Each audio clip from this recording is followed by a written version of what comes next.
Today's verse is Proverbs 3 to 5 to 6. Trust in the Lord with all your heart and lean not on your own understanding. In all your ways acknowledge him, and he shall direct your paths. This is a passage of scripture that we've heard so many times before. Many of us grew up hearing this passage, but how many of us actually believe this passage? How many of us have truly trusted God with all of our hearts? When I was younger, I believed that God had called me to preach the gospel, but I didn't trust him enough to actually do it. I knew I was supposed to go to Bible college, but I didn't trust him enough to take out a loan and go into debt to be able to afford it.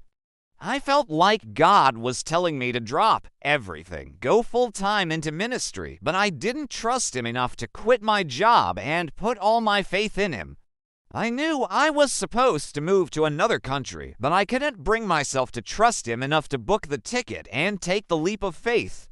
And even after all these years, there are still times when God tells me to do something and I do and trust him enough to obey. Sometimes it's hard to trust God with all our hearts because his ways are not our ways and his thoughts are nothing like ours. And sometimes we think we know better than God. Sometimes he tells us to do something that doesn't make any sense at all. When I first moved to Uganda, one of the pastors there told me that if I really wanted to know God's will for my life, then I should just start doing what I felt led to do, and then I would either experience a release or resistance. I never forgot that advice, and over the years, I've learned that most Christians have a very difficult time simply trusting God and obeying him. Many of us want signs and wonders and revelations and visitations. We want to know God's will for our lives, but we don't want to obey what he says. In the Old Testament, God told Abraham to sacrifice his only son Isaac. Now, you have to admit that's a pretty crazy instruction. But Abraham didn't question God. He didn't try to figure out all the logistics or ask a bunch of other religious leaders for their opinion. He simply trusted God and obeyed. When God told Gideon to deliver Israel from oppression, Gideon tried to argue with God. He tried to tell God why he wasn't the right man for the job. He tried to tell God that he wasn't worthy, but God told him, "My power is made perfect in weakness." Years later, David was called to slay Goliath. David was just a young boy while Goliath was a giant. David could have easily looked at the size of Goliath and figured he had no chance, but instead he trusted God and he won an incredible victory. Over the years, God has called many people to do things that made absolutely no sense. He called a donkey to speak. He called a prostitute named Rahab to help overthrow an army.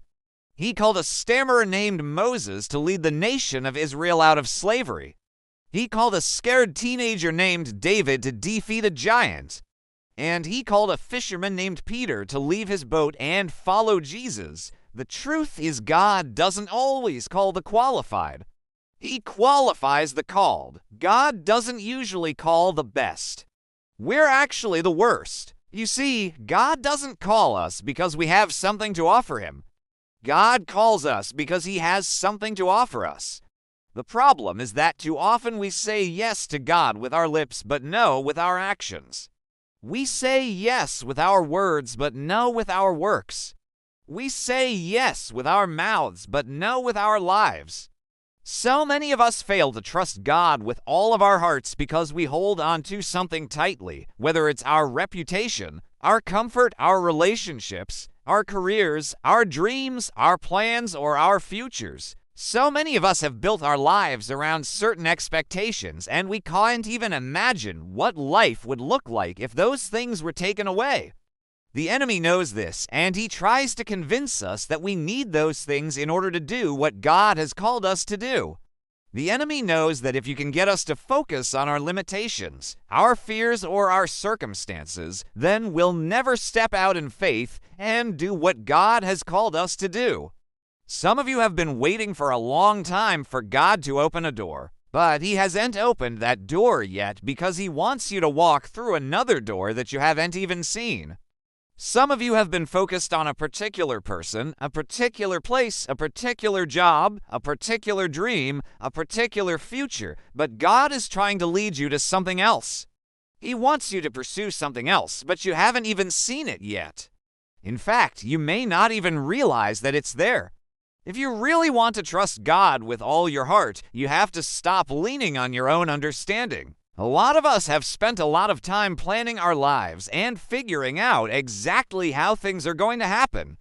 But if God isn't part of your plan, then your plan isn't God. And even if your plan does work, you're still missing out on God's best. Years ago, I heard a pastor say that when we make plans without God, we're really just making plans for ourselves. Instead, we should ask God to make plans for us. When I asked God to make plans for my life, I gave him the blank checkbook and I let him fill out all the details. This took a lot of pressure off of me, and now I just wait for God to direct my path. A few months ago, my family and I decided that we wanted to adopt another child. For the past 2 years, we've been praying that God would open a door for us to adopt a baby from Uganda. Well, last month, God opened a door that we never even knew existed. And next month, we're bringing home a little baby girl from Ethiopia. If we had tried to plan this, we would have never known where to start. And if we had tried to figure out all the details, we would have been completely overwhelmed. But God took all the details and the logistics and the finances and the red tape, and he handled everything. All we had to do was say yes. There are 3 conditions for receiving God's direction. First, you must trust him with all your heart. Second, you must lean not on your own understanding. And third, you must acknowledge him in all your ways. Most of us want God to direct our paths, but we only want him to direct us in the things we're already doing.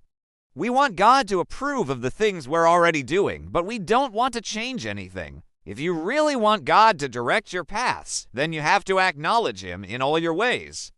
This means that you have to lay everything on the altar. This means that you have to put nothing off limits. When David was being chased by King Saul, he and his men were hungry and thirsty. They came across a town called Nob, and they asked the priest there if they could eat some bread. The priest said, "I only have some consecrated bread here, but it is not lawful for you to eat it unless you come and do so under a vow." So David and his men did just that. They vowed to be loyal to the house of God, and then they ate the bread. And this act of faithfulness made it impossible for them to betray God. They acknowledged God in their vow, and then they received God's provision. Some of you watching need to acknowledge God in your finances. You need to bring every area of your finances under the lordship of Christ. You need to recognize that God has a claim on everything you own, and he deserves to be honored with your resources. Some of you need to acknowledge God in your relationships. You need to recognize that God has a claim on everyone you know. You need to bring every relationship under the lordship of Christ and live pure and holy lives. Some of you need to acknowledge God in your work. You need to recognize that God has a claim on everything you do. You need to bring every area of your work under the lordship of Christ and live pure and holy lives. When you acknowledge God in all your ways, you position yourself to receive his blessings. And when you acknowledge God in all your ways, you position yourself to receive his direction. So I ask you today, who do you trust more? Do you trust God or do you trust yourself? Do you trust God or do you trust your feelings? Do you trust God or do you trust your circumstances? Until next time, I'm here to encourage you to walk with God and not to rely on your own understanding. I hope this message has blessed you and helped you. If so, please take a moment to give us a thumbs up, share this message with someone else, and subscribe to our channel.